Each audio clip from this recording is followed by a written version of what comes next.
sensitives, fans, friends, and family. Countrymen, Romans. The Plastic Couch Urban Jedi segment is back. We just got back from seeing Star Wars: The Rise of Skywalker on the 8:30 show. It's about 12:30 now. I gotta say, I love your energy. I'm keeping it there, man. I appreciate that. I'm trying to be a beacon of hope. As you should. Where your blue lightsaber? It's over there somewhere. As you should. I should go bury it. I'm over here. I should go bury it in Tatooine. Oh, cause ain't that what? Cause here I go. This is me. This is how I feel. But I'm gonna chill. We gonna get to that later. This is a spoiler review. Like this is everything. We're not gonna hold back. For what? Everybody's gonna see it. There's gonna be leaks all over. So we're gonna go through everything. So first thing first, we're gonna go through our thoughts before the movie started. Oh, yeah, that's a great place to start. Let's start there. It's a great place to start. Before this movie started, did you want to start or did you want me to go? We can rock paper scissors. You want rock paper scissors? I'll go first. All right, you go first. So before this movie started, everything leading up with the trailers, the TV spots, the leaks, the private screenings of people seeing it, you know, I went into it with very low expectation because of how The Last Jedi ended, how The Force Awakens was. J.J. Abrams got his hands back on it. They kicked Rian Johnson off of it, off the project completely. And I guess, you know, J.J. was trying to pick up the pieces. Right? Okay. Yeah. Okay. I've been saying, I've said on camera, I've said off of camera, I've said to friends, the last movie in a trilogy does not save it. Unless you're Revenge of the Sith. Statistically, shout out to Revenge of the Sith.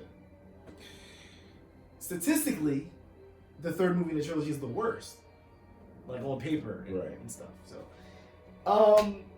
So I just, you know, I kept my expectations low. I'm just like, I'm here. Rotten Tomatoes gave it a low score. 58%. Some people I follow on that I'm subscribed to on YouTube got early screenings, didn't like it at all. Apparently, there's a lot of shilling going on with Disney paying people to say the movie was good, but a lot of people giving objective reactions to all types of things. Allegedly. Yeah. Allegedly. Allegedly. Let's not get ourselves crucified too. Right. You never know. You're just starting out. And so, you know, expectations were low and wasn't expecting too much. And, you know, try to go into it. Let's see what happens. That's where I was at. Let's see what happens. You know, trilogy started in 2015. Force Awakens, 2017, Last Jedi, and now this is the 9th movie in the Star Wars saga. Apparently the end. Apparently it's the end. Apparently. It's the end of the song. And that's how I felt going into the movie. How'd you feel, Greg? All right. So, a funny thing I like to entertain when it comes to two of us, right? I play the villain in the series that we're working on, right? But more often than not, I'm usually more like jovial and like you know, he's more realistic and logical, and I'm more like, no guys, let's go and do this. Because when it came to this movie, it was like I had to take all that loftiness in mind and pull it down to realistic level. And it was painful because this is as you know, our lifeblood as Urban Jedi Knights. Yeah. Like we live for this stuff, right?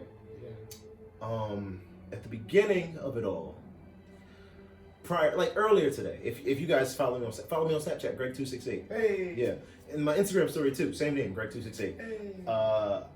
I dropped our level of excitement because despite the reality of everything, and despite, you know, hearing some of the teasers and some of the leaks and everything that I heard, I was still, you know, ever the optimist. Like, you know what, maybe there might be something to take away from the movie. Fun fact, I had a friend of mine call me yesterday, buddy of mine from college. He went and He told me he went on Reddit and read the entire script. And he was like, bro, whatever you're doing to condition yourself, to prepare yourself for the movie, just throw in a touch of like limiting your excitement, because you're going to be disappointed. He knows me, right? And he knows what I love about Star Wars, what I come to for Star Wars, and what I try to walk away with every time. And he's like, you're not going to find it this time. And I was like, oof, really? But even so, I'm like, I know he's a negative Nancy sometimes. I might, be able to come out on top still. So there was just a lot of moving forward in my expectation and my hope, and like limiting my steps. And at the end of the day, I told myself, no matter what, two things. Attempt to like the movie. Try to like it, because so many people are having a hard time doing that. And also, use whatever you take or can't take out of the movie as motivation for what we do here at UJK. So all that being said, that's at least a solid starting point for where we were in the beginning of our adventure to go see the movie this evening.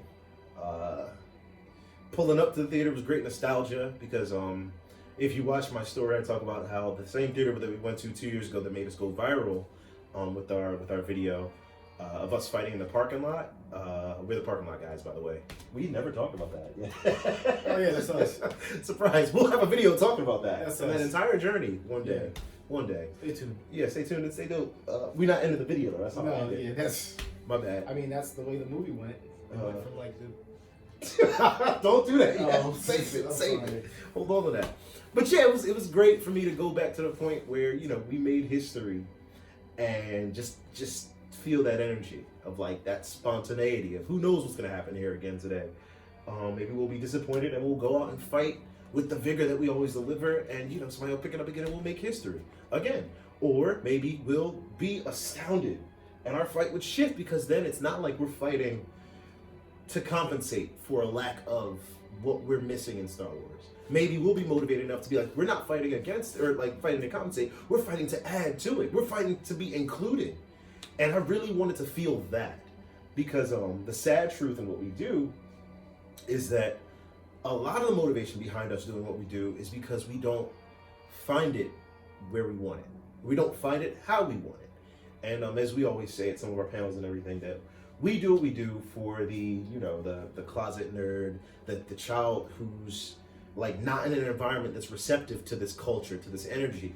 We do it for them, and it's like, not to get preachy. I find myself getting close to that. Okay. Not to get preachy, but it's like, I feel like there was a vast neglect. Oh, I'm jumping ahead. I'm sorry. A vast neglect of this concept when it came to the creation of this movie. But I'm gonna stop there, because that's where we, that's preemptively getting into it.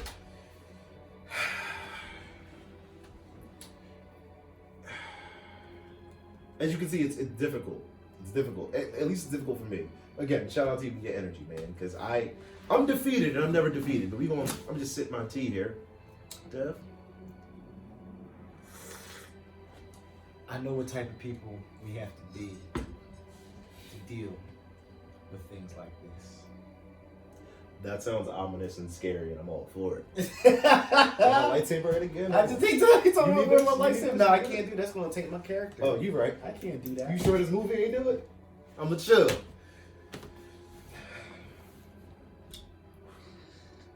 Part 2's coming up next, y'all. Yeah.